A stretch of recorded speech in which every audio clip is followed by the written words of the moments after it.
មុខជុំរុកទេសចរក៏មកជាតិកំណស្មងសអង្នាងគ្រាធ្លាប់ទៅលេងស្ដាប់ភ្លេងពីអ្នកអនុសាឆ្លងរាក់ទាំងស្និទ្ធស្នាភូមិអនដែតទឹកភ្លៀងផ្លឹកអារម្មណ៍ទេសចរចោមជុំមុំគុំបែកបាយ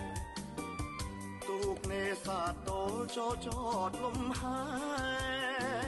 ទុនលេសាបខ្មែរគេបាកងល្បីមើលផ្ការំចង់រហងមាត់ច្រាំងសូរ្យាចែងចាំងបាំងលុបប្រឹងប្រៃ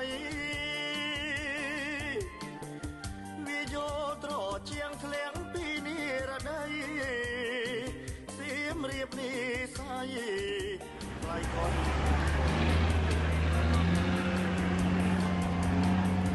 ជីទូកតាមបងសំទៅឆ្ងាយទេសភាពទាំងហើយ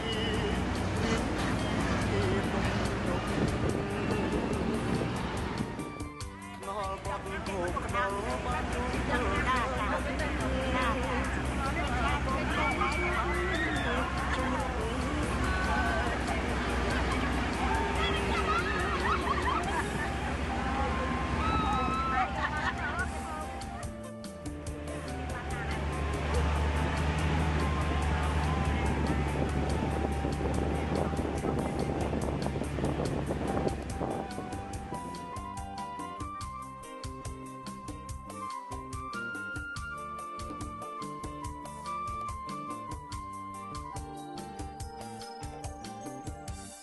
មើលផ្ការំចង់រហងមាត់ច្រាំងសូរ្យាចែងចាំងមកលុបប្រឹងប្រៃវាយោត្រជាងធ្លៀងពីនិរដី